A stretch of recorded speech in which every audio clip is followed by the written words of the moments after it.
주의 목전에는 천년이 지나간 어제 같으며 밤의 한순간 같을 뿐임이니이다. 우리의 모든 날이 주의 분노 중에 지나가며 우리의 평생이 순식간에 다하였나이다. 우리에게 우리 날 계수함을 가르치사 지혜의 마음을 얻게 하소서. 아멘.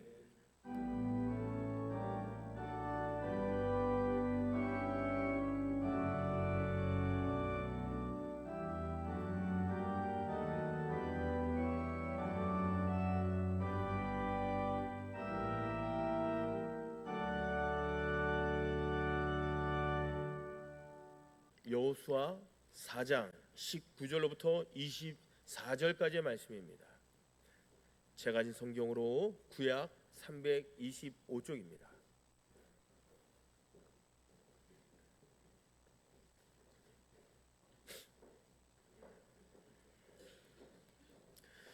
여호수아 4장 19절로부터 24절까지 하나님의 말씀을 봉독해 올립니다. 첫째 달 10일에 백성이 요단에서 올라와 여리고 동쪽 경계 길갈에 진침해 여호수아가 요단에서 가져온 그 12돌을 길갈에 세우고 이스라엘 자손들에게 말하여 이르되 후일에 너희의 자손들이 그들의 아버지에게 묻기를 이 돌들은 무슨 뜻이니까 하거든 너희는 너희의 자손들에게 알게 하여 이르기를 이스라엘이 마른 땅을 밟고 이 요단을 건넜음이라. 너희의 하나님 여호와께서 요단물을 너희 앞에서 마르게 하사 너희를 건너게 하신 것이 너희의 하나님 여호와께서 우리 앞에 홍해를 말리시고 우리를 건너게 하심과 같았나니 이는 땅의 모든 백성에게 여호와의 손이 강하신 것을 알게 하며 너희가 너희의 하나님 여호와를 항상 경외하게 하려 하심이라 하라. 아멘. 과거를 기억하고 미래를 향하여. 오늘이 2025년 마지막 주일입니다. 참 세월 빠르지 않습니까? 어느덧 올해 마지막 주일이 되었습니다. 또 다음 주면 새해 첫 주일이 돼요. 그래서 제목을 과거를 우리가 기억하고 미래를 향해 가자라는 의미로 하나님의 말씀을 증거하고 함께 은혜 받도록 합니다. 영국의 익스체인지 뱅크라는 유명한 은행이 있습니다. 그 익스체인지 뱅크의 은행 벽면에 보면요, 큰 메뚜기 대리석 조각상이 있다 그래요. 이 조각상이 익스체인지 뱅크의 상징물이라 그럽니다. 이 조각상이 만들어진 유래가 이런 겁니다. 오래전 한 마을에 소년이 있었어요. 근데 이 소년이 메뚜기를 잡으러 산으로 올라간 겁니다. 근데 메뚜기가 자꾸 도망을 가는 거예요. 그래서 그 메뚜기를 따라서 한참 따라가고 헤매다가 바위 뒤쪽으로 메뚜기가 뛰는 겁니다. 그래서 바위 뒤쪽으로 따라갔는데 거기 가보니까 어린 아기 하나가 울고 있는 겁니다. 그래서 그 소년이 그 아기를 데리고 내려왔어요. 마을로. 메뚜기를 잡으러 갔다가 한 명의 생명을 구한 겁니다. 그래서 동네에 이제 광고를 하고 이제 수소문을 했어요. 이 아기의 부모를 찾습니다. 근데 아무도 찾아오지 않는 겁니다. 결국 이 아기는요, 어느 가정에 이제 양부모에게 입양이 되었고 그 양부모가 지극정성으로 키워서 이제 공부를 가르치고 대학에 들어갔고 은행학을 전공하게 되었습니다. 이 버려진 아기가 성장하여서 이제 은행가가 되었고 영국의 유명한 익스체인지 뱅크를 이분이 설립하게 된 겁니다. 그래서 이 설립자는요, 자신의 과거를 이제 살펴보다가 자신이 산속에 버려졌던 한 아기였고 그 한 소년에 의해서 발견되었는데 이 소년이 자신을 발견하게 된 계기가 뭐예요? 메뚜기가 자신 있는 쪽으로 뛰어왔기 때문에 자기가 생명을 얻게 되었다라는 걸 이제 알게 된 겁니다. 그래서 이 은행가는 이 벽면에 대리석 조각상을, 메뚜기 큰 대리석 조각상을 세워 놓은 겁니다. 그에게 메뚜기는 어떤 의미일까요? 메뚜기가 어떤 무엇을 상징하는 것일까요? 그분에게는 나는 죽을 수밖에 없었던 사람인데 누군가의 도움을 통해서 구조되었다. 다른 사람의 손길을 통해서 나의 생명이 유지하게 되었다. 이 설립자의 은행가의 그 가슴 깊은 곳에 이 고백이 새겨져 있었던 겁니다. 이 메뚜기를 볼 때마다 서울의 어느 교회에 권사님이 계셨습니다. 이 목사님이 그 권사님 집으로 신방을 간 거예요. 그 권사님은요, 이름만 대면 알만한 유명한 회사의 CEO였고요, 사회적으로 자수성가한 가장 대표적인 여성 인물이었습니다. 그분의 자택에는 작은 골방이 있었는데 그 골방 안에 보면은 낡은 윗저고리가 하나 걸려 있었답니다. 이 윗저고리는 너무나도 누렇고 그냥 보잘것없고 구멍이 뚫려 있는 보잘것없는 옷이었어요. 근데 누가 봐도 눈에 확 띄게 정면에 걸려져 있는 겁니다. 이 권사님이 이렇게 이야기를 합니다. 목사님, 이 옷에는 사연이 있습니다. 제가 유교 때 함흥에서 피난 내려올 때 자녀들을 안고 남편과 함께 내려오다가 폭격을 당하고 말았습니다. 제 바로 옆에서 남편이 폭격으로 말미암아 세상을 떠났습니다. 그분은요, 이 어린 아들들을 데리고 남하에서 보따리 장사를 하면서 자수성가해서 기업을 이만큼까지 일으켜 세운 겁니다. 그리고 남편이 죽었던 그 자리에서 입었던 그 윗저고리를 자기 방 한가운데 걸어 놓았던 겁니다. 이 권사님이 계속 이렇게 고백을 합니다. 목사님, 죽도록 힘들었습니다. 과부가 되어서 이 아들들을 데리고 보따리 장사하면서 가문을 일으킨다는 것이 쉬웠겠습니까? 죽고 싶었고 포기하고 싶었고 자살하고 싶을 때도 있었습니다. 그때마다 이 윗저고리를 꺼내서 만지작거렸습니다. 목사님, 저것을 보면 사는 게 하나도 힘들지 않아요. 살아있다는 것이 나에게 기적이고 은혜입니다. 이 권사님에게는 윗저고리는 은혜의 상징물이었던 겁니다.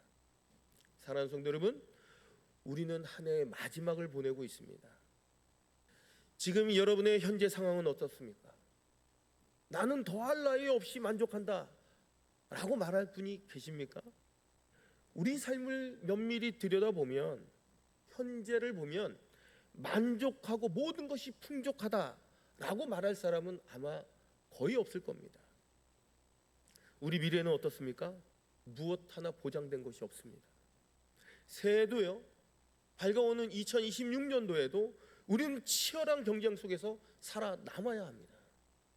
아침에 동이 트면 정신없이 또 달려야 하는 것이 우리 앞에 놓인 현실입니다. 우리 앞에는 편안한 삶이 놓여 있지 않아요. 성공의 비결을 알고 싶어하는 한 청년이 있었대요. 이 청년이 전 세계를 다니면서 이제 살펴본 겁니다. 어느 나라에 갔는데 성공의 비결을 파는 가게를 이제 발견하게 됐습니다. 그 가게에 들어갔습니다. 크고 작은 성공의 비결을 판다라고 이제 적혀져 있어요. 이 청년이 말을 합니다. 기왕 내가 여기까지 왔는데 가장 크게 성공하는 비결을 사겠습니다. 근데 주인이 이렇게 이야기하는 겁니다. 그 비결은 너무 비싸서 아무도 사간 사람이 없어. 이 청년이 화를 냅니다. 그래서 돈을 건네는 거예요. 그러자 이제 주인이 그 보따리를 가져옵니다. 가장 크게 성공할 수 있는 보따리를 가져왔어요. 보따리를 풀어보니 가격표가 붙여져 있고 이렇게 글귀가 적혀 있었답니다. 가장 큰 성공의 비결을 사가는 사람은 자신의 남은 생애에서 편안한 생활을 지금부터 모두 포기해야 함. 여러분, 이게 우리에게 주는 교훈입니다. 새해를 기다리는 우리가 해야 할 것 한 가지가 있는데 지금부터 어찌 보면 편안한 삶을 포기하는 것, 이게 아마 우리의 미래의 현실일지도 몰라요. 그런데 오늘 말씀해 보면 이스라엘 백성들 한번 보십시오. 그들은요 40년 광야 생활을 했어요. 드디어 그리도 꿈꾸던 요단강을 건너 하나님의 약속하신 가나안 땅을 향해 가고 있는 거예요. 드디어 약속의 땅이 눈앞에 펼쳐져 있습니다. 그런데요, 이게 좋아할 일은 또 아니에요. 40년 동안 광야 생활을 한 이 백성들은요 힘들고 지쳐 있는 상황입니다. 그들이 그토록 의지했던 모세는요 느보산에서 죽었어요. 지도자가 갑자기 모세에서 여호수아로 바뀐 거예요. 하나님이 약속하신 땅에 와보니까 이 땅이 비어있는 땅이 아니에요. 7 족속이 이미 그 땅을 다 차지하고 있어요. 하나님은 뭐라 그러시는 거예요? 전쟁으로 얻으라, 이 말씀을 하십니다. 한번 생각을 해보세요. 이스라엘 백성들은요 청동기 문명을 가지고 있었어요. 근데 저 땅 가나안 족속들은요 철기 문명을 갖고 있었어요. 그럼 싸움이 어떻게 되는 거예요? 청동과 철이 부딪히면 어떻게 돼요? 청동은 부러지고 그냥 휘어지는 겁니다. 이건 게임이 안 돼요. 청동과 철은 이건 게임이 안 되는 전쟁이에요. 더구나 이스라엘 백성들은 목축 문화 생활을 했어요. 이동형의 삶을 살았단 말이죠. 광야에 길들여진 모습입니다. 그런데 가나안 도시는 어때요? 도시 문명이에요. 그리고 정착 문화입니다. 아주 세련되고 아름다운 사람들이 버티고 있어요. 그리고 그들은 이방 문화, 우상 문화를 가지고 있었어요. 더 심각한 건 뭘까요? 이 가나안 땅에는 여리고라는 높은 성벽이 놓여 있는 겁니다. 도저히 넘을 것 같지 않은 성, 도저히 정복할 수 없을 것 같은 그 여리고성이 그들 앞에 딱 버티고 있는 거예요. 분명 하나님이 가나안을 주시겠다 약속하셨습니다.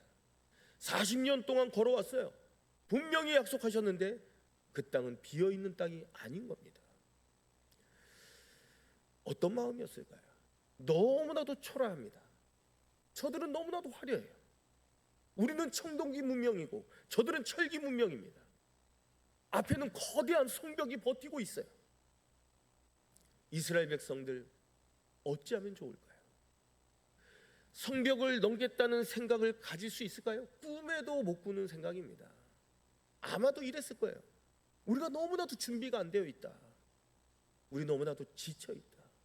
힘들다. 우리는 너무나도 연약한 존재들이다. 아마도 이런 모습으로 이 이스라엘 백성들은 가나안 땅을 바라보고 있었을 겁니다. 바로 이때 하나님께서 여호수아에게 명령하십니다. 12지파 중에서 한 사람씩 선택하라.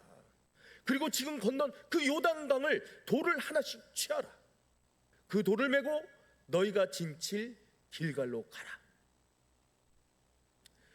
이스라엘 백성들이요 요단강을 건넜습니다. 이 강이 어떤 강이었습니까?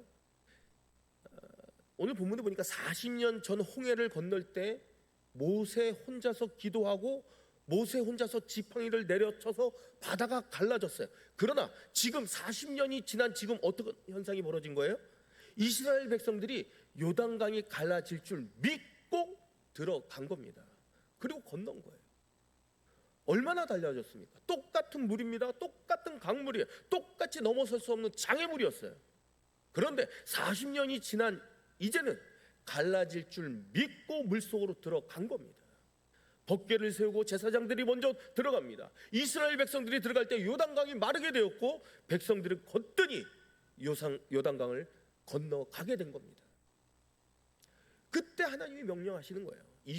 12돌을 취하고 그것을 메고 길갈로 가라. 그 20절에 보면요 길갈에 12돌을 비석으로 세우라 라고 말씀합니다. 사랑하는 성도 여러분, 아마도 후손들이 물어봤을 거예요. 오랜 세월이 지나면 이 12돌은 어떤 의미가 있는 것입니까? 하나님이 말씀하시기를 이스라엘이 마른 땅을 밟고 요단을 건넜다라고 말해주라는 겁니다. 이 12돌은 요단강 밑에 있던 돌이었거든요. 상상해보세요. 12돌을 세웠습니다. 자손들이 물어요. 어떤 의미입니까? 다시 한번 말씀드립니다. 우리가 요단강에서 죽을 뻔했다. 하나님께서 우리가 요단강을 들어갈 때 그 강물을 마르게 하셨고 거뜬히 우리를 건너게 하셨다. 이게 바로 그 은혜의 상징물이다. 근데 건넌 다음에 이스라엘 백성들은 너무나도 지금 현재 연약한 상황입니다. 미래도 암담해요. 12돌을 세우라고 하나님께 말씀하신 겁니다. 이 12돌이 어떤 의미냐? 여리고 성벽을 앞두고 가나안 입성을 앞두고 왜 12돌을 세우라고 말씀하신 이유가 뭘까요? 이 12돌은요 하나님께서 이스라엘 백성들과 함께 하신 삶의 흔적이요 삶의 기억이요 은혜입니다. 이스라엘 백성들은 12돌을 세워서 그 12돌을 바라봤을 때 무엇이 보였을까요? 돌이 보인 게 아닙니다. 40년 전에 출애굽시켰던 하나님의 은총이 보였을 겁니다. 일마다 때마다 광야에서 만나와 메추라기를 먹이셨던 주님의 손길이 기억났을 거예요. 이스라엘 백성들이 요단강이 갈라질 줄 믿고 들어갔을 때 물살이 갈라지고 그 물이 마른 곳, 주님이 나와 함께 하심을 기억했을 겁니다. 12돌이 의미하는 것은 바로 은혜였습니다. 사랑하는 성도 여러분, 하나님께서 12돌을 세워놓고 은혜를 기억하라 말씀합니다. 자, 그럼 은혜가 뭡니까? 하나님이 함께 하셨다는 증거 아니겠어요? 하나님이 동행하셨다는 삶의 역사와 과거의 흔적이 은혜입니다. 그런데 은혜가 왜 중요할까요? 은혜가 있어야 현재의 감사가 있고 만족할 수 있기 때문에 그래요. 은혜가 있어야 미래에 도전이 하고 모험할 수 있기 때문에 그렇습니다. 이제 2026년 새해가 다가오고 있습니다. 새해가 여러분에게 도전의 해, 새로운 도약의 해가 되길 소망하십니까? 그러면 꼭 한 가지를 기억하셔야 합니다. 그것은 바로 은혜입니다. 과거에 나와 함께 하셨던 하나님의 손길이 미래에도 함께 하실 것이라는 확신이 있어야 여리고 성벽을 넘어갈 수 있습니다. 저는 올해 나이가 50대 중반, 내년 되면 이제 50대 후반으로 넘어서는데 누가 저에게 수천만 원을 주면서 20년 전, 25년 전으로 한번 돌아가 볼 생각이 없습니까? 라고 저에게 묻는다면 결코 돌아가고 싶지 않습니다. 20년, 25년 전을 생각하면 공부하느라고 생활이 너무나도 어려워서 한 달에 5만 원 가지고 내 식구가 함께 생활했던, 참으로 가난하고 배고팠고 힘들게 살았습니다. 다시 시작하라고 하면 여기까지 올 자신이 없어요. 왜? 그건 내 힘으로 온 게 아니거든요. 일마다 때마다 하나님이 나를 인도해 주셨고 하나님의 은혜가 있었기 때문에 내가 이 자리까지 왔음을 저는 철저히 기억하고 고백합니다. 그래서 다시 돌아가고 싶지 않아요. 근데 저에게 또 하나의 소망이 있어요. 10년 후, 15년, 20년이 기대가 됩니다. 제 인생 기대가 돼요. 많은 사람들은 나이 먹는 게 싫다고 하는데 저는 나이를 먹고 싶어요. 65세, 70세, 75세 되고 싶어요. 왜 그럴까요? 과거에 하나님이 함께 하신 그 놀라운 은혜를 내가 너무나도 잘 알기 때문에 앞으로의 미래에 저와 함께 하실 거라는 그런 기대가 있는 겁니다. 가슴이 두근거려요. 10년 후에 내가 어떻게 변해 있을까? 10년 후에 우리 교회가 얼마만큼 성장해 있을까? 기도할 때마다 설레이고 두근거립니다. 다시 말씀드립니다. 여러분, 아무런 기대 없이 새해를 맞이하는 분은 재앙의 해가 됩니다. 죽은 해가 돼요. 그러나 새해가 기대가 된다는 것은 그것은 살아있는 해, 생명의 해, 영생의 해가 될 줄로 믿습니다. 그 원동력이 무엇일까요? 은혜입니다. 과거에 나와 함께 하셨던 하나님의 은혜를 기억하고 우리 가슴에 새겨야 이런 하나님의 놀라운 역사가 이루어질 줄로 믿습니다. 은혜가 힘이요 능력임을 기억하시기 바랍니다. 자, 본문으로 또 다시 돌아가면 여리고를 정복해야 된다는 것을 누가 모르겠어요? 다 압니다. 근데 그 거대한 성벽 앞에 떨리고 두려우는 마음, 그걸 어떻게 하겠어요? 그래서 너무나도 두려워서 뒷걸음치는 걸 그걸 어떻게 하겠어요? 자, 우리가 우상 문화에 넘어가지 말아야 한다는 거, 그거 누가 모릅니까? 근데 저절로 넘어가는 것을 어찌합니까? 여러분, 이 두 가지를 이겨낼 수 있는 게 뭐예요? 이것 또한 은혜입니다. 은혜는 과거를 봐야 보입니다. 역사가 소중한 이유가 무엇인 줄 아십니까? 여러분, 미래를 보면 나는 자신 있다, 안전하다라고 주장하는 사람이 있어요? 미래를 보면 늘 불안합니다. 현재 만족하는 사람이 어디요? 늘 불만족입니다. 그러나 과거를 보면 하나님이 나와 함께 하신 은혜가 있습니다. 그 위쪽으로가 있고 나에게 주신 메뚜기가 있는 거예요. 버려진 기억인데 메뚜기를 기억하고 싶습니까? 그래서 메뚜기를 새겨 넣었잖아요. 왜냐하면 메뚜기 덕분에 살았기 때문에 그래요. 이게 은혜입니다. 윗저고리를 생각하면 참으로 치명적이에요. 왜? 옆에서 내 사랑하는 남편이 죽었거든요. 얼마나 큰 상처입니까? 그러나 뒤집어 보면 어때요? 거기서 나만 살아남았잖아요. 하나님의 자녀를 돌보라고 나를 살려주신 겁니다. 덤으로 산 인생이에요. 그 은총이, 그 은혜가 얼마나 큽니까? 이것이 있어야 새해 우리 앞에 펼쳐질 어떠한 장벽이 있다 할지라도 우리는 뛰어넘을 줄로 믿습니다. 하나님께서 돌을 세우라고 말씀하셨어요. 왜 돌일까요? 그 돌은요, 요단강 속에 있었던 겁니다. 요단강은요, 이스라엘 백성들이 기피했던 강입니다. 넘어서고 싶었던 장애물이었고 그 강은 고통이었어요. 그런데 그 고통이 건너간 후에, 그 고통이 빠져나간 후에, 물이 빠져나간 후에 거기서 돌들이 드러난 거예요. 그 돌들을 뽑아서, 그 돌들을 선택해서 메고 가서 꽂아놓고 그거를 보면서 하나님의 은혜를 기억하라, 주님이 말씀하고 있는 겁니다. 우리가 생각하는 은혜는 어때요? 잘 되는 것, 건강한 것, 형통한 것, 잘 풀리는 것, 이거라고 생각하는데 아닙니다. 요단강 속에 있었던 돌들 하나하나가 다 은혜입니다. 여러분에게 큰 장애물이 있습니까?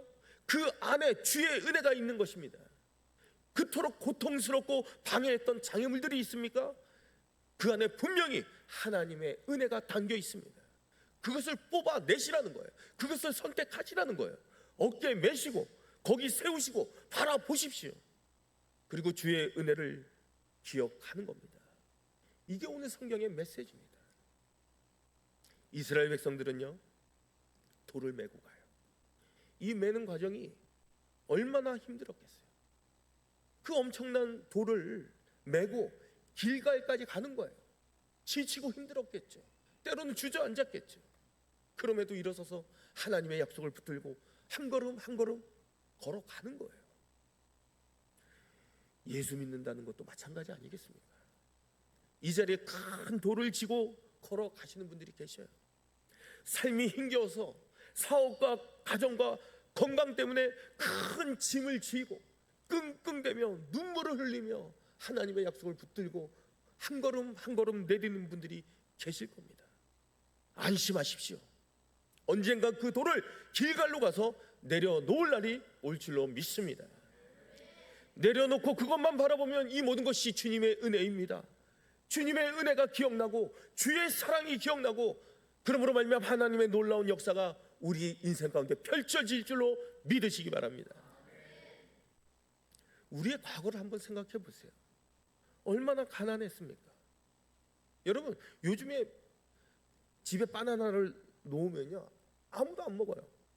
옛날에 바나나는요, 내 기억으로는 병원에 입원해야지 먹을까 말까 하는 거 아닙니까? 정말 뭐 겨울철에 딸기를 먹고 그렇잖아요. 딸기가 겨울철에 먹는다는 것은 옛날에 황제 같은 경우 있을 수도 없는 거 아닙니까? 황제보다 우리가 훨씬 더 나은 거예요. 오렌지를 먹고 핸드폰을 또 쓰고. 처음에 영화 정글이라는 영화 그 주인공이 큰 핸드폰을 들고 나와서 기억나십니까? 근데 그걸 보면서 야 저런 게 핸드폰이구나. 우리가 언제 저런 핸드폰을 가져보려나. 근데 핸드폰 없는 사람이 어디 있어요? 그리고 좋은 차들을 보면 옛날에 집에 차 있는 사람이 한 집에 한 명 있을까 말까 했는데 지금 차 없는 집이 어디 있습니까? 다 이게 은혜 아니겠어요? 우리의 과거의 흔적 가운데 하나님이 지금까지 함께 하셨고 동행하셨음을 생각하면 우리는 입을 열어 그게 은혜입니다 라고 고백할 수밖에 없어요. 사랑하는 성도 여러분, 오늘 말씀을 보면 12지파 모두 돌을 뽑으라고 말씀하셨습니다. 한 지파도 예외 없이 12지파가 다, 한 명도 예외가 없는 거예요. 이게 무슨 말입니까? 은혜에 관해서는 예외가 없다라는 말입니다. 은혜 없는 사람은 없다는 거예요. 은혜 없이는 우리가 여기까지 올 수 없는 거예요. 나는 그런 은혜가 없다 라고 말하는 사람에게는 새해가 재앙의 해가 될 것입니다. 왜? 그 해를 이겨낼 힘이 없거든요. 그 은혜가 없으면. 그러나 나에게는 과거에 하나님의 은혜가 있다 라고 고백하는 사람에게는 새해가 생명의 해가 될 줄로 믿습니다. 새해가 우리 앞에 놓여 있습니다. 거대한 여리고 성벽 같은 것이 우리를 가로막고 있을 수 있어요. 하지만 염려하지 마십시오. 우리에게 주의 은혜가 있다면 얼마든지 넘어서고 뛰어넘을 줄로 믿습니다. 12지파가 돌을 골랐을 때 아마 두 종류의 사람이 있어요. 12지파 한 명도 예외 없이 다 돌을, 요단강 속에 있는 그 돌을 취하라고 얘기했을 때 두 부류의 사람이 나눴을 거예요. 한 부류는 하나님의 말씀 앞에 순종하여 큰 돌을 짊어진 사람이 있을 것이고, 또 한 부류는 또 계산을 하고 또 생각을 하면서 머리를 쓰면서 작은 돌을 고른 사람이 있을 수 있어요. 작은 돌을 고른 사람은 어땠을까요? 길갈까지 가는데 참으로 쉬웠을 거예요. 큰 돌을 짊어진 사람은 너무나도 고단하고 힘들고 가슴 벅차게 힘들었을 거예요. 때로는 주저앉을 수도 있고 넘어질 수도 있고, 하지만 그럼에도 불구하고 하나님의 약속을 붙들고 다시금 일어서서 또 한 걸음 한 걸음 내디뎠을 거예요. 근데 도착했어요. 여호수아가 이렇게 얘기합니다. 내려놓고 세우라. 이때부터 문제가 발생합니다.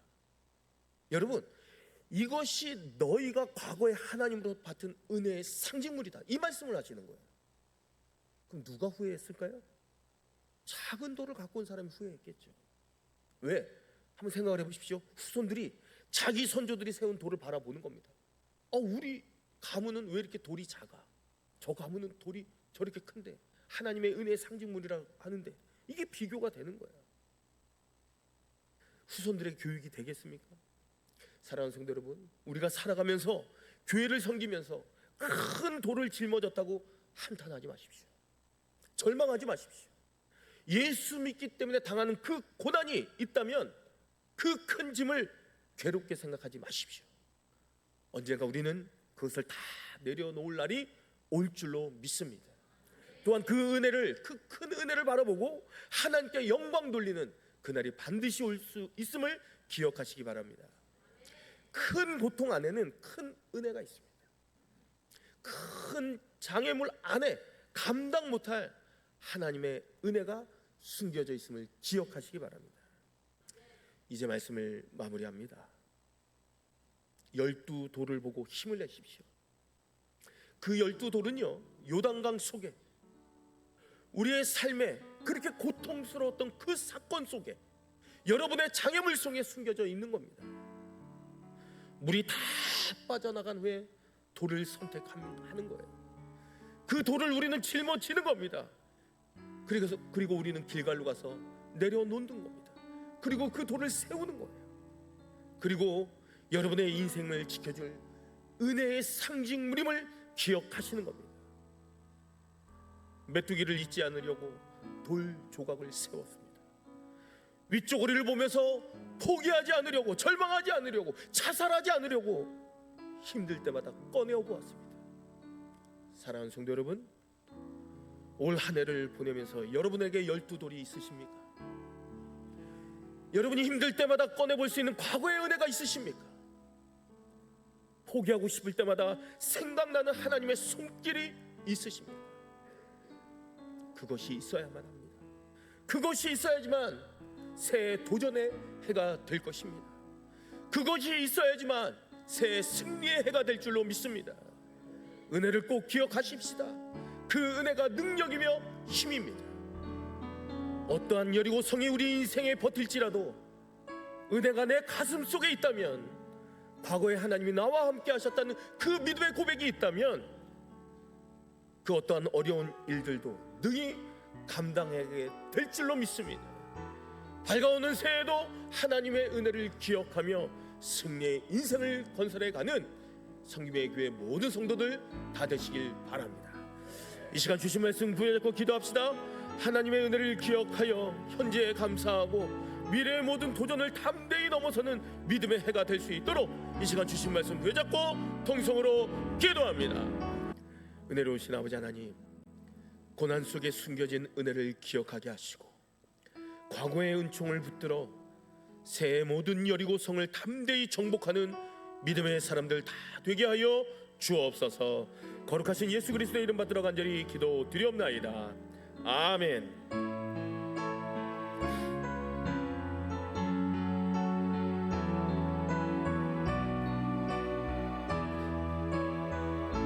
감사하신 하나님, 감사하신 하나님, 에베네셀 하나님, 살아계신 하나님, 살아계신 하나님, 에베네셀 하나님, 여기까지 인도하셨네. 여기까지 인도하셨네. 감사하신 하나님, 여기까지 인도하셨네. 살아계신 하나님, 감사하신 하나님,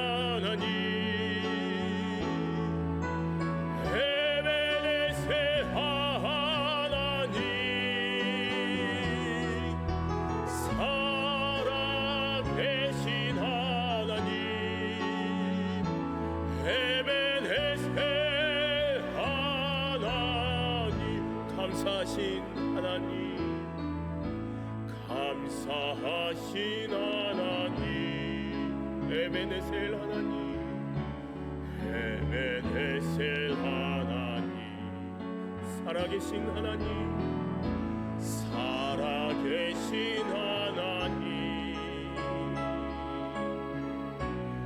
에베네셀 하나님, 장래에도 인도하시리, 장래에도 인도하시리.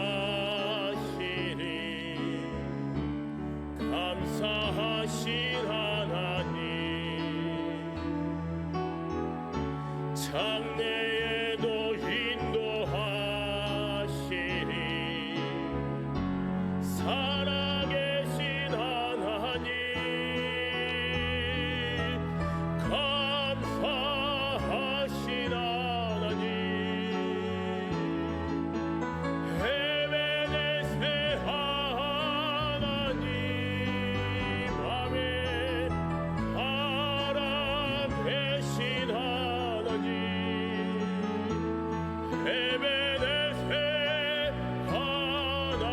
감사하신 하나님, 감사하신 하나님, 그렇습니다. 아멘. 에베네셀 하나님, 살아계신 하나님, 에베네셀 하나님.